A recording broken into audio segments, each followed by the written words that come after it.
Bom dia, boa tarde, boa noite. Vamos aí para a aula inicial de qualquer curso de gramática referente à morfologia, que é a parte de estudo das classes de palavras.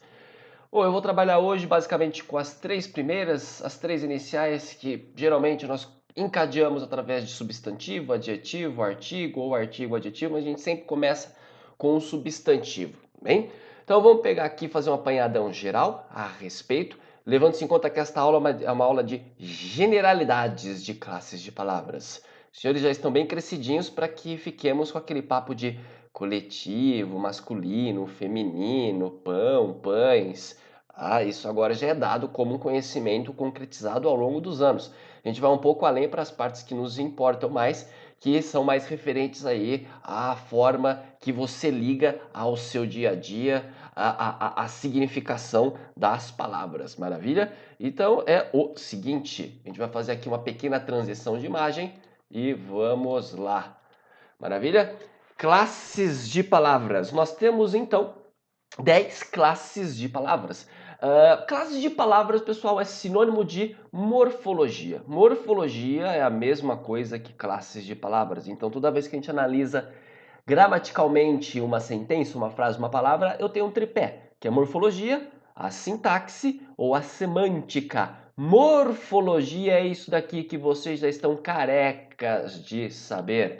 São todas as 10 classezinhas de palavras: substantivo, adjetivo, artigo, pronome, numeral, verbo, advérbio, preposição, conjunção, interjeição. Lembrando que em boa parte dos casos as escolas prudentemente, eu concordo plenamente com esse tipo de divisão, destacam o verbo deste momento para mais adiante termos apenas verbo durante 3 semanas, um mês, tá? Levando-se em conta a relevância desse assunto. Então o que a gente vai ver agora vai ser uma espécie de generalidade a respeito dessas classes, levando-se em conta que esta aula a gente trabalha com as três primeiras: substantivo, adjetivo e artigo. Vamos lá, então? Comecemos então aqui com algumas considerações. Olha só, se a gente tivesse aqui, por exemplo, o seguinte: o carro velho. Reparem que eu nominalmente separei cada item aqui, o carro e velho, e pergunto a vocês, pautados nessas classes de palavras que a gente acabou de ver, eu pergunto novamente: o carro e velho pertence a que classes? Acho que você já deve saber, não é? O é um artigo, carro é um substantivo e velho é o adjetivo referente ao substantivo carro. De modo que aqui nós usamos um determinado critério de análise, e esse critério de análise, quando eu analiso palavrinha por palavrinha, é o chamado critério morfológico, em que nós estamos nominalmente analisando palavrinha por palavrinha. Vamos fazer uma pequena modificação aqui. Vamos imaginar o seguinte: se nós tivéssemos agora isso dentro de uma sentença, ou melhor dizendo, dentro de uma oração. O carro está velho. Reparem que eu não separei agora o e carro. Eu coloquei um bloco só porque eu tenho enunciados em torno de um verbo. Quando eu tenho enunciados em torno de um verbo, é evidente. Você deve ter percebido, opa, o critério de análise agora está sendo distinto. Vamos ver então aqui. O carro vai ser o que da oração? Sujeito. Está é o famoso verbo de ligação. Lembra desse papo? Ser, estar, parecer, permanecer, ficar, continuar, tornar-se, andar e viver. O estar é um verbo de ligação. Por que ele chama de ligação? Porque ele só tem uma função, que é ligar. Qualidade, olha lá, o velho, que é o adjetivo, se a gente usasse o critério antigo, ao substantivo carro.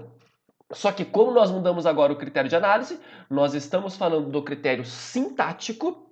Velho é adjetivo no critério morfológico. Aqui, quando eu uso o critério sintático, o nome passa a ser predicativo. Predicativo é sinônimo de adjetivo. Eu poderia dizer, por exemplo, que o time do Liverpool tem muitos predicativos no campo inteiro, seja qual for a posição que o jogador ocupa. Perfeito? Então, esta é a ideia. Então, vamos dar uma olhadinha um pouco mais a fundo aqui em alguns termos, tá? Se nós tivéssemos a palavrinha monstro, monstro, por exemplo, pertence a que classe de palavras? Monstro é um substantivo, mas eu poderia colocar a palavra monstro nesse contexto daquele filminho em que a casa quer devorar as crianças, não é? E monstro aqui então passou a ser adjetivo porque está qualificando casa. Então vejam que eu posso ter uma palavra originalmente pertencente a uma classe e deturpá-la pelo contexto. Bem, quando a gente tira a palavra de sua classe original, isso tem um nome que eu já vou dizer para vocês no final. Vamos continuar a dar mais um exemplo aqui. Se nós tivermos a palavra trágico, trágico pertence aqui classe de palavras. Trágico é um adjetivo, não é?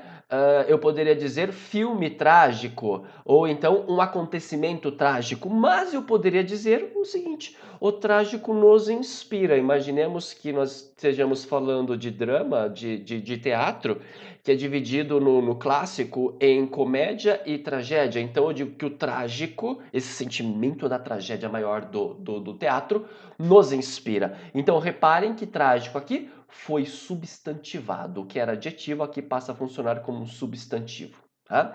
E o último exemplo, abrir. Abrir, evidentemente, é um verbo. Agora, se nós colocarmos nesse contexto aqui, ó, ao menor abrir dos olhos, reparem que abrir virou um substantivo. Eu não estou conseguindo ver como substantivo. Tenta colocar aqui uma outra palavra. Ao menor ruído, ao menor fechamento, ao menor sinal. Você consegue observar que o lugar do verbo é um de substantivo? Então este verbo ele foi substantivado. O nome desse processo aqui de transformação de uma classe de palavra em outra é chamada derivação imprópria, que é um assunto de formação de palavras. Bem, muito pertinente. Alguns vestibulares já trabalharam com essas questões de transformação da classe de palavra, portanto, atenção, porque é bem importante, bem? Agora, então, senhores, nós podemos falar em classes de palavras. Comecemos com o mais básico, que é o substantivo. Substantivo, eu vou aproveitar aquilo que eu falei no início da aula. Lembra que a gente pode dividir a gramática em um tripé, que é o quê? Morfologia, que é o quê? Sintaxe e semântica. Então vamos lá. Tá? Em termos de morfologia, o substantivo pertence a uma das classes, não é? Eu poderia dizer, vamos lá, em termos de morfologia, que o substantivo ele aceita plural. Tá? Tem masculino e feminino. Eu estou querendo dizer que varia. É uma palavra variável. Opa, tem um errinho ali, né? Eu escrevi variável, desculpa. Em termos de sintaxe, eu até peguei para vocês aquela palavrinha, não é? E depois coloquei no contexto carro, e eu coloquei o carro está velho. Então, em termos de sintaxe, o substantivo ele pode ser o sujeito de uma oração. E em termos de semântica, semântica é a mesma coisa que sentido, significado. Então, morfologia, vamos lá, para a gente não esquecer. Morfologia, palavra isolada, substantivo, adjetivo, artigo, pronome, numeral, verbo, advérbio, preposição, conjunção, interjeição. Tá? Sintaxe é quando a palavra agora está ao redor de um verbo. Estou analisando a oração. Ao invés de substantivo, sujeito.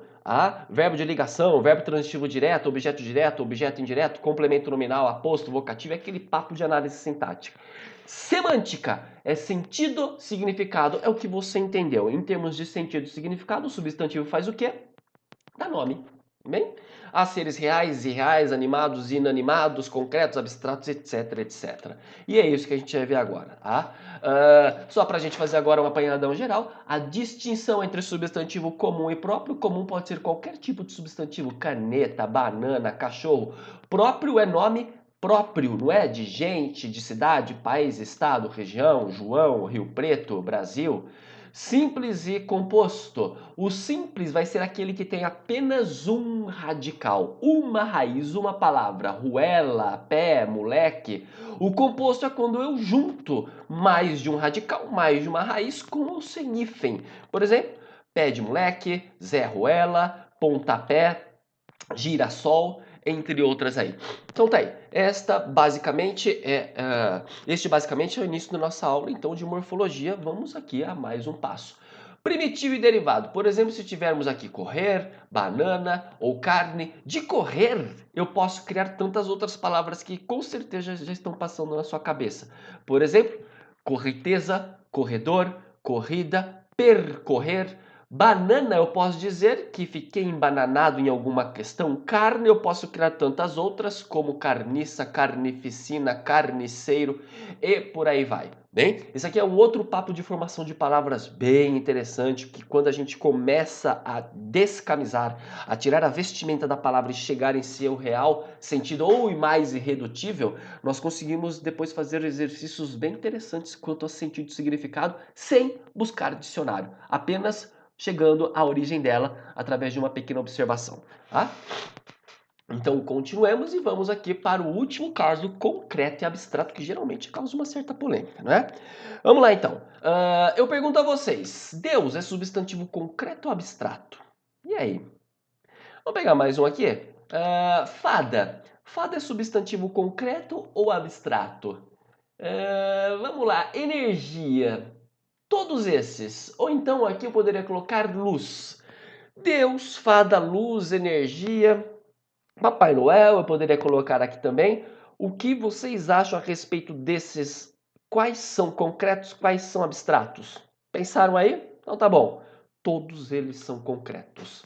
Bem, eu sei que é uma dificuldade filosófica compreender Deus como substantivo concreto, mas a gramática classifica dessa maneira. Bem, ótimo. Então, o que seria um substantivo abstrato? Substantivo abstrato, meu caro amigo, nada mais é do que um sentimento, um estado, uma ação, uma noção. Um sentimento.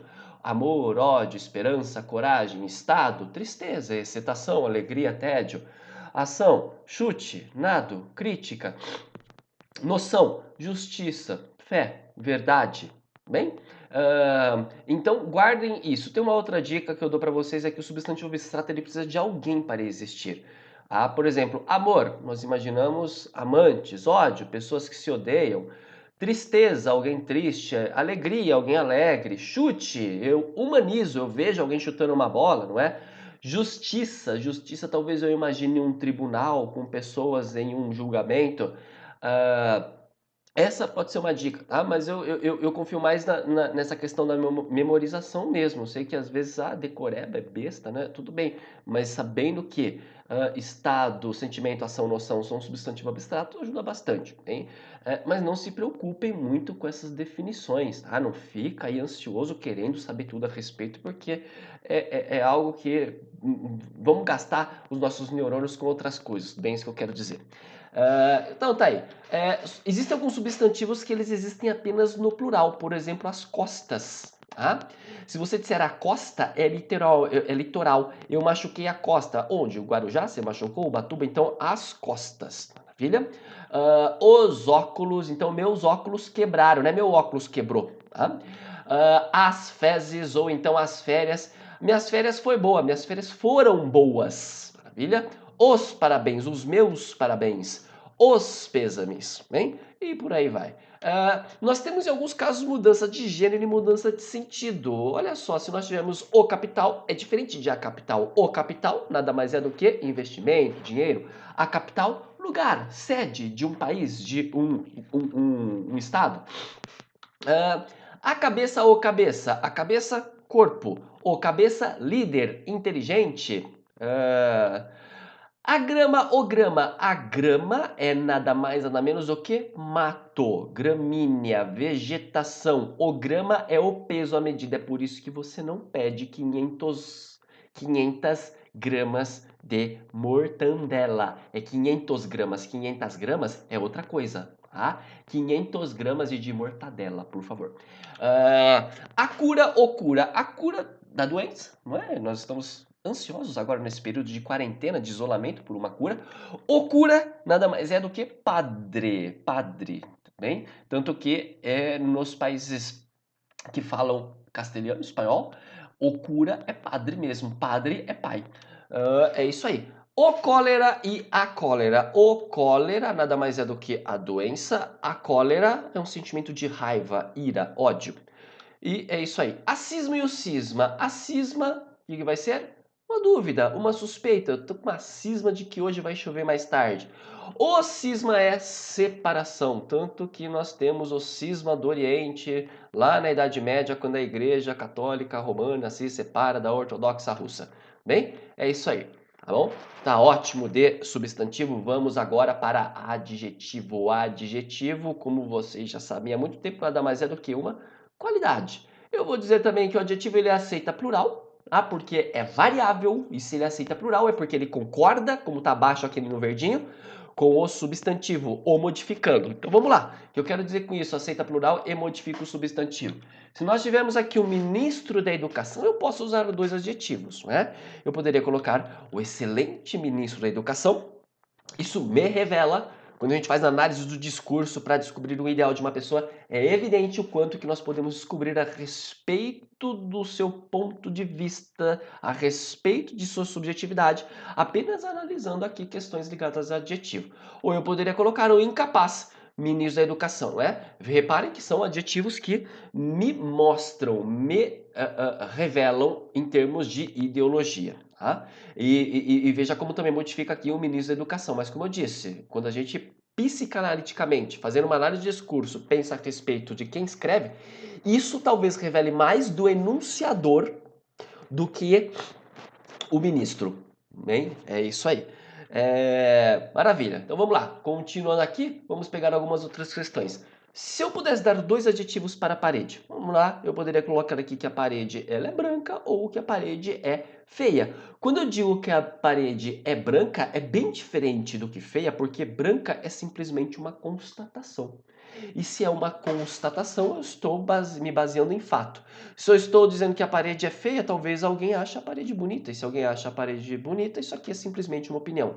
Essas são as duas realidades de um adjetivo. O adjetivo, ele pode ser fato ou opinião. Né? E para a gente encerrar aqui, o que também vale a pena falar a respeito do adjetivo é a noção de locução adjetiva. A locução adjetiva é quando eu tenho duas palavras no lugar de uma ou mais de duas até.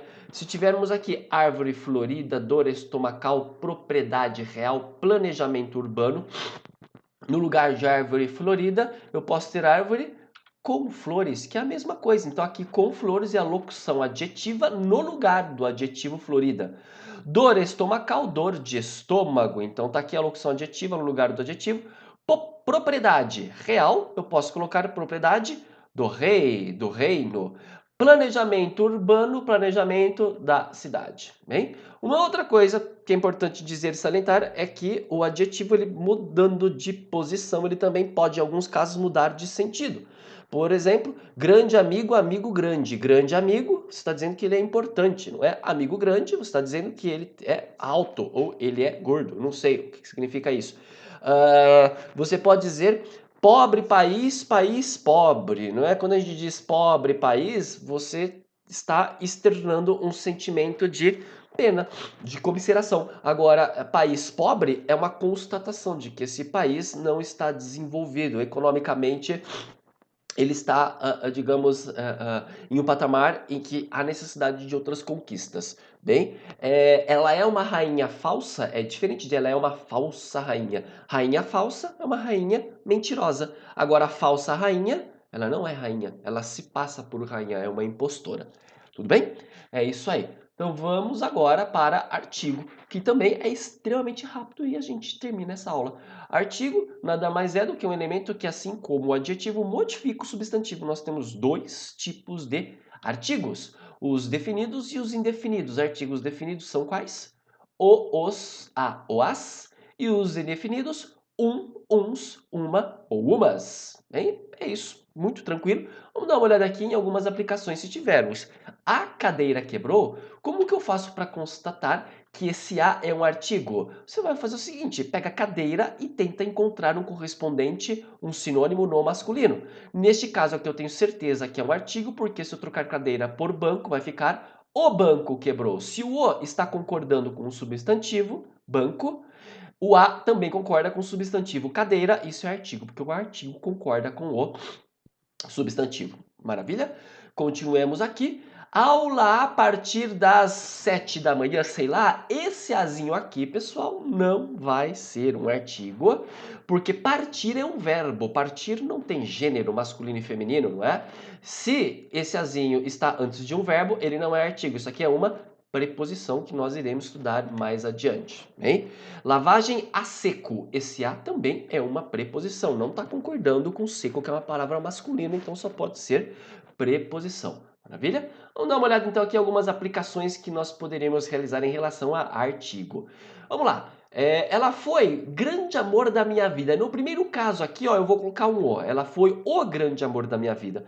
O que é que eu estou fazendo com isso, pessoal? Quando eu coloco o artigo definido o, eu estou dizendo a respeito o que deste grande amor? Que ele foi único, especial, distinto, não se mistura, eu não me equivoco em relação a outros amores. Então, quando eu uso o artigo definido, eu estou especializando, tornando particular. Agora, se nós colocarmos, ela foi um grande amor da minha vida, é evidente que o artigo indefinido faz o oposto. Neste caso, eu estou dizendo que esse aqui é um amor qualquer, porque houve vários. Bem? Então, esta é a brincadeira. Mais uma que a gente poderia fazer aqui, referente à parte de artigo, é essa daqui, ó. Toda a rua foi iluminada, ou eu posso não ter o azinho, tá? Se você não tiver o a, toda a rua foi iluminada vai ser um outro sentido. Então vamos aqui aos dois sentidos? Com o a, toda a rua foi iluminada, qual que é o sentido? É o sentido agora de totalidade. Uma única rua inteira e iluminada em toda a sua extensão. Se nós não tivermos o a, toda a rua foi iluminada, estou dizendo que rua foi? Várias, todas ruas foram iluminadas, bem? Então, quando você usa o a, você está indicando totalidade, bem? Vamos imaginar aqui o seguinte exemplo. Se você disser, olha, eu não sou nazista, mas eu concordo com as ideias do Hitler, é incoerente. Você é nazista porque você concorda com as ideias do Hitler. Agora, se você disser, eu não sou nazista, mas concordo com ideias do Hitler, aí tudo bem. Aí você não incorre em incoerência, bem? Porque o a indica totalidade. Se você concorda com as ideias, você concorda com todas as ideias. Se toda a rua foi iluminada, é a rua inteira que foi iluminada, bem? E isso é algo que eu já vi aparecer mais de uma vez em vestibular. Por mais bobinho que pareça, tá aí, a importância é inegável. Maravilha? Por hoje é só. Esta é uma aula bem inaugural de morfologia. Continuamos depois com outras, com assuntos bem pertinentes ligados à parte aí de conjunção, advérbio e pronome, etc. Muito obrigado, fiquem em paz, meus queridos. Que vocês façam bom proveito, estudem, aproveitem muito esse dia. Obrigado, pessoal. Um grande abraço para vocês e é isso aí.